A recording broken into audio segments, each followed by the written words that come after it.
Yeah. Hey to everybody who lives in my phone. There's so much stuff going on, and there's so much stuff that I could talk about. Um, I'm hoping that I can get Stella to come in, and I was just thinking I gotta get her too. She's just so cute.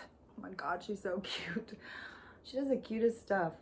Um, she's driving me crazy though. She will not quit crying. And I keep thinking it's because she misses Winston, but I really think it is the weather. I think she's so bored and she's so upset, and I think she thinks I control the weather. She thinks somehow I've got power to do something about it. We're in the 40 days and 40 nights here in Washington State. Just probably gonna have to have a boat to get out of here at some point. Um, and you know what else I was thinking about? I was thinking about it's weird how you can look at your face sometimes and you can just go, God, what a weird looking face. And then other times you can look at your face and go, man, that's such a nice face. But it's weird is because nobody has any idea what they look like. I think, well, you know already that I have that thing where faces don't stay the way they look.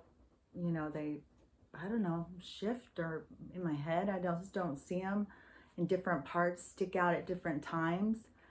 That's what I kind of think it is. And that's why I think that, you know, we don't all see the same beauty or anything. Like, there's no way you could, there's no way you could know what you look like, because you'd have to look out of every single person's eyes. It's just, you know, there's just no way. I think it has more to do with, you know, it's your works. It's how you are. What do you represent? How do you interact with people? And that is what the reflection is when they see you, is what you represent. And, you know, that's why, how many times have we all heard people say, you know, oh my gosh, they're so beautiful, but on the inside they're so ugly. I can't see anything beautiful about them anymore. And yeah, you can't. If somebody's ugly on the inside, that's what you see, because it is, you see what you represent, what you bring to the table, what you're putting out there, the legacy you leave, everything that you bring into every interaction. You know, holding the door open or letting it slam when you're walking through to someone else. You know, it's what and who you are. But yeah, it's crazy because there's no way you can't even look at your own face and see what you really look like. You can look at 100 million pictures, you still would have no idea what you look like. And you're only going to focus on the features you don't like, and they're the features you don't like, you know, that you felt self-conscious about. Like, you know, when I was growing up, people telling me all the time I look like my dad, and thinking like, oh my gosh, you know, I look like a boy, I'm weird looking, I'm so, you know, tall and skinny, I've got no shape, and I look like a boy. I think I've talked about this before, but anyways, it is, and then other people see something so completely different. But so those features that to me made me feel like I look like a boy are features that, you know, that's what I'll notice if I look in the mirror. And you know, like even your voice, we can't hear what our own voice sounds like. um like, how many times have you heard yourself on a recorder or something? To me, like, I could hear a recorder and sometimes I wouldn't even know if it was me or if it was one of my kids or a sibling. It's like there's a certain tone that a family carries, you know. Like, if you go to some people's houses, you ever notice that like they're all screaming at each other all the time, and people pick up certain dialects and certain phrases and stuff in their families. And I think we pick up a lot of in our tone of voice as well. And it's just fascinating, you know, when you think about it. I still, to just think about when you walk into a room, that you walk in with somebody, that you're not even walking into the same room because it's a totally different experience. On Twitter, there was some guy, there's so much energy on there right now, and the comments are going so fast, so you can't keep up with what conversations and stuff. You just know, like, you said this and you said that, and then there's all these comments going and stuff like that. So, I don't know the whole conversation. Somebody tried to tell me the other day, like, oh, that was over Kelly's head or something like that. Some of these people on Twitter are just like, I think they just go on there just to be mean. Like, my life is so sad, I'm gonna go on Twitter and bully people. I got nothing better to do. I was like, oh my gosh, quarantine didn't bring the best out in you. But anyway, so there was some other comment where the person was talking about, reality. And I had already said, something, and, reality is different for everybody. And this guy was like, the reality is the same for everybody. Reality is reality, and that's all there is to it. And reality, and all this stuff. And I went in and I told him, reality is different for everybody. My reality is different than your reality. The reality for, the migrant worker in Africa, very, very different. Chinese teenager, very different. I mean, what? Reality is reality? What are you talking about? If there's anything that has got it is the biggest illusion is reality. There is no reality. It's all based on experience. That is your reality. Your reality is what you choose to look at. Your reality is how you choose to look at the world. Some of the concepts of things, it's just weird how I keep noticing so much about people just being so stuck on, you could say something, and I know everybody has had this, especially you phone, you can tweet or you can send a message to somebody and they completely take it totally different than you meant it.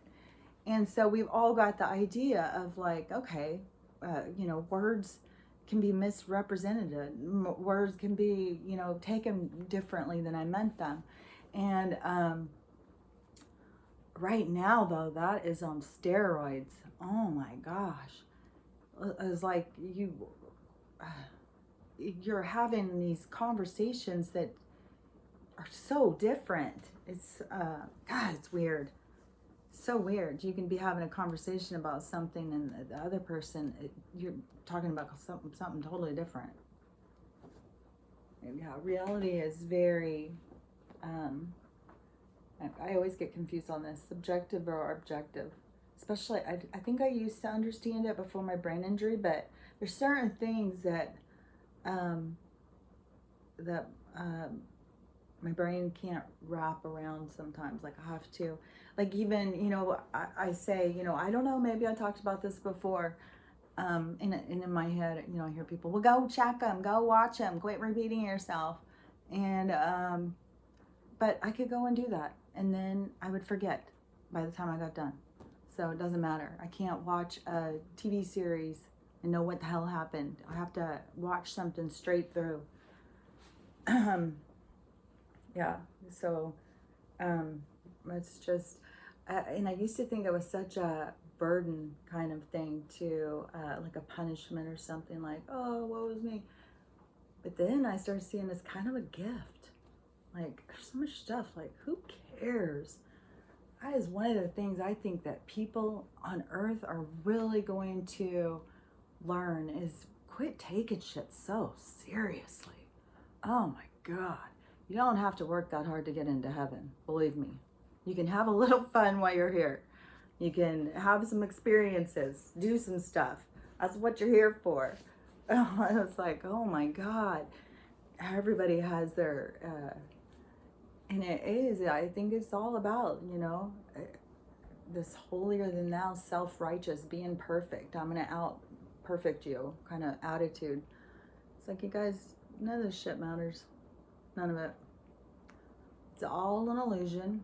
It's all here for you to have fun and experience. It's just like, going to Westworld. That's what, a soul does.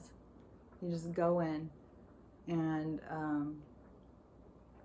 so, yeah, I think that everybody's just got to kind of relax, man. Today I said on another thing I tweeted was, the best remedy for, I think I said regroup remedy or something like that. But I made a bath day. I really like taking baths. Like, I can tell if I haven't had one in a couple of days because my my joints start really aching. And so I do those Epsom salt ones. And I don't care if it's crazy, a placebo effect. I don't care. But to me, all of these heavy metals and bullshit that they put into the air, the water, the food, and all this stuff, that soaking in the Epsom salts, it just, it feels like it gets you back in alignment or something. It pulls toxins out. So anyways, I really like them. And so I did this bath, and I've been doing this lately, but today it just went so good. I was like, oh my gosh, people got to do this more. And so go in and light the candles, and the candles that smell good are best because it just gives a nice, really fresh, good smell in the bathroom. That you can get like certain ones, like if you go to like Bath Body Works or something like that, anywhere you can get those scented candles. But there's certain ones in certain stores that give you like eucalyptus for soothing or whatever. Like, I'm no expert on all that stuff. I like eucalyptus. It helps me feel like I can breathe. But anyways, the candles just, it sets a mood. And music, I have certain music that I like to listen to, but you wouldn't want to put on like heavy metal or something and then go relax. So think about, what music do you enjoy when you're relaxing? What music, I think too, that makes you feel like that you feel inside yourself. And then the music and the candles. I have another little lamp, low lighting in there, so it has low lighting. Fill the hot, just turn the hot on, not cold, and fill the tub and put in the Epsom salts and just hot water, and then shut the door and leave the bathroom. And then go back in like 20 or 30 minutes. Oh my gosh. When you open it, it is like a steam room. It's just like, oh, you just melt into the room. And the smells, and then the lighting is just, when you get your tone set, and then you have the music and stuff, and it does something to your soul. It feels right. It feels good to your soul. And then you get in the tub and you just soak. It's such a good place for meditation. And I know I've said that a billion times because I say it all the time to everybody. But it's the best place of meditation, especially water. Water is, there's just so many good things about water, but it is also kind of like it carries current or something. I don't know how to explain it, but it's a good place to meditate. And if you want to know more about it, there's tons of studies, tons of people talk about it, look up about it. I'm just sharing personal experience that it's really is good. And it's so relaxing. And one thing I really noticed today, because I always go in, and when I first get in the water, I always have to, it feels so good, and it's just so nice. And especially like in the winter, when you get in and you get in that nice warm bath, then it is, it feels so, like better than a blanket. It's just so warm and so protective and encases you. And I always get in and I always do like a prayer of gratitude to thank it and stuff. And then when I get done, I always, give gratitude and ask it to send out my message and stuff like that. And I was just thinking, what's weird is that a long time ago, how much people appreciated water? You know, just thinking about those old dirty cowboys who hadn't had a bath in, like, I don't know, they make it seem in the movies like they'd go weeks or months with no bath. And all the time throughout the history of people on this planet, of not having available water to drink, to clean, and then we just, you know, we take it for granted. And water has emotions. Just watch those studies on water where they play different music, and the water takes different shapes depending on the music, which is another good reason to listen to good music while you're in the tub. And so, anyways, you know, those are just my crazy opinions for right now. Stella didn't come in. I really want her to, in my head, I get these ideas, you know, she'll just come and sit here and just look adorable. She's just so funny. When your whole life is just like, oh, it's just weird how it has become so small and you have to make it bigger yourself. Like, you know, I think that there's a lot of things about quarantine that are really going to help people. And people are, you know, whining and crying, but they're all in fear mode. They're all in panic. They forget that the disease and germs and everything have been out there our whole lives. We've managed. A lot of them just don't understand the programming. They don't understand the manipulation, but I'm about to get a hard lesson in that. Anyways, I can't think of, it seemed like there was more stuff that I was gonna say. Probably as soon as I turn this off, I'll remember. See you later.